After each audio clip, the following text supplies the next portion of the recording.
Ready for a deep dive into something that seems a little bit, well, backwards. I'm intrigued. Tell me more. We're diving into vocational education in Indonesia. But here's the catch, and this is what's got us hooked. Sometimes having a vocational degree there, one that's supposed to give you practical job skills, can actually mean higher unemployment. You'd think specialized training would practically guarantee a job. Yeah, exactly. It feels counterintuitive.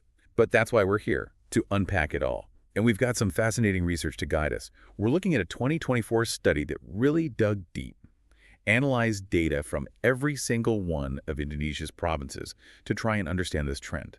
Ambitious. It's one thing to say there's a mismatch between education and employment, but this study actually tries to pinpoint what's going on. Exactly. And one of the first things they looked at is whether there are actually enough jobs out there specifically designed for vocational grads. Because you'd think that's the whole point, right? Right, you'd assume that connection is solid, but it's not always the case. It's like learning to code in a language that was all the rage 5 years ago. The skills are there, but are they really relevant to what employers are looking for now? It's not just about whether those jobs exist somewhere in Indonesia, it's whether they're the right jobs in the right places at the right time. That brings us to another layer of this puzzle. This study found a stark economic divide between the island of Java, which is like Indonesia's economic engine, and the rest of the country. And here's where it gets really interesting. The study found that most of the vocational schools are concentrated on Java, but those jobs, they aren't always evenly distributed. So you have graduates with specific skills, but the opportunity might be a plane ticket away, which isn't always possible. Imagine graduating with, say, a degree in renewable energy, all fired up about wind power, but all the wind farms are miles offshore and you need a boat to get there every day. Yeah. Not exactly practical, right? Exactly. And that geographical disconnect is a huge factor contributing to this puzzle. You can have all the skills in the world, but if they're not in a place where they're in high demand, it creates a real challenge. Now, the study doesn't just point fingers. It also highlights how Indonesia's government is trying to address this gap. They even created a whole new Directorate General of Vocational Education back in 2020. Yeah, that was a pretty significant move, signaled they were serious about aligning what's taught in schools with what's needed in the workplace. It makes you wonder, though, what are some of those specific skills that are in such high demand? And is it just about hard skills? Well, that's where things get even more interesting. So we've got this big picture of vocational education in Indonesia, but for this deep dive, I think it would be valuable to zoom in a little bit. Yeah. Absolutely. Getting into the specifics is always helpful. Totally. We've got this other study, hot off the presses, from December 2023, and it hones in on graduates from LPP Polytechnic. I don't know if you're familiar, but it's a network of vocational institutions in Indonesia. Ah, okay, yeah, I've heard of them. They've got a pretty good reputation, I think. Yeah, they do. And this study gets really intriguing because it dives headfirst into the whole world of ICT skills. Things like coding, software development, data analysis, that whole digital toolkit that's so in demand. Right, those are the golden tickets these days, it seems. Everyone needs those skills. It seems that way, doesn't it? Yeah. And this study backs that up.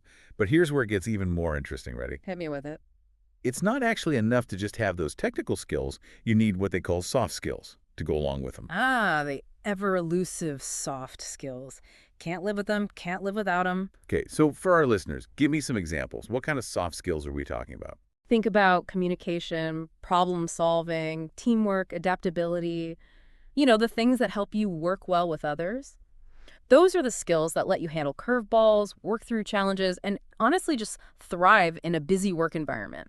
It's like you can have all the ingredients to make an amazing dish, right? Yeah. But if you don't actually know how to cook, those ingredients are useless. You need both. Precisely. And it's really fascinating. The study found that while over 79% of these LPP Polytechnic grads got jobs, and many of them were in their field of study, there was this one recurring theme in their feedback: they needed better soft skills. And get this, the study found zero difference in their ICP skills from the time they finished school to when they're actually on the job. Wait, so employers are saying we want those soft skills, but the graduates, their technical skills, those seem to be right on the money. That's so interesting. It is, isn't it? And it kind of makes you wonder if maybe, just maybe, Indonesian vocational schools are actually doing a pretty good job when it comes to teaching those hard tech skills. But are they missing something crucial? Are they showing students how to actually use those skills in real-life situations? Hmm. Because let's be real, out there in the real world, communication and problem solving are just as important as being able to code.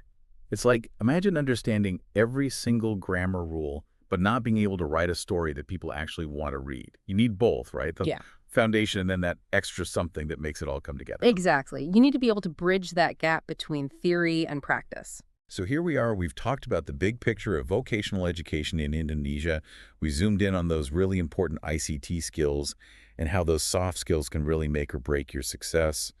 And I think it's time to shift gears a little. Look for some solutions, right? Yeah, definitely. I mean, no deep dive is complete without brainstorming some potential solutions, right? And the encouraging thing is that both of these studies we've been talking about, they do more than just highlight the problems. They both point to some promising paths forward. Which is what we like to hear. Give us the good stuff. All right, so both the 2024 study and the 2023 study, they both talk about how vital government initiatives are. And of course, closer ties between schools and businesses. That's crucial. Right, right. Like that 8i Link and Supermatch program, it sounds like they're really trying to get everyone on the same page, make sure graduates have the skills that employers actually need. Exactly. That's the golden ticket, really. But you know it's not always an easy road, right? Because even with everyone on board, I imagine changing a whole education system, that's got to take time. It's a process. Oh, absolutely. In the 2023 study, it actually points out that one of the biggest hurdles is getting academics, educators, on board with a more hands-on approach to learning, more project-based. It's about moving away from just textbook knowledge and really embracing practical application. Yeah, yeah. It's like the difference between reading a cookbook and actually rolling up your sleeves and baking a cake, right? You learn so much more by actually doing it, making mistakes, and figuring it out as you go. 100%. That's where those soft skills really shine too. Collaborating, solving problems, adapting to new situations. You really hone those through real world experience. Which brings us back to that oversupply issue. It's not enough for Indonesia to just have more and more vocational graduates, right? They need to make sure those grads have the right skills, both technical and those all-important soft skills, to really thrive, especially with how quickly the job market changes these days. And that's something for everyone listening to keep in mind, no matter where you are in the world, whether you're in Indonesia thinking about vocational education, or maybe you're already navigating your own career path. This deep dive, it really highlights that it's not just about what you know, it's about how you learn and how you can use those skills in practical ways. Could have said it better myself. Now, before we wrap up this deep dive, I have one last thought-provoking question for you all to chew on. Both of the studies we've been digging into, the one from 2024 and the one from 2023, they both touch on how important it is to encourage an entrepreneurial spirit in graduates. What if, instead of just looking for jobs, more of these graduates were equipped to create their own opportunities, to become job creators instead of just job seekers? Think about that. That's a really powerful idea. It kind of flips the script, doesn't it? Challenges that traditional idea that education just equals employment, opens up this whole world of possibilities where graduates can use their skills, the technical ones and the interpersonal ones, to become innovators and problem solvers that could even become drivers of economic growth. Who knows? And that, my friend, is a great note to end on.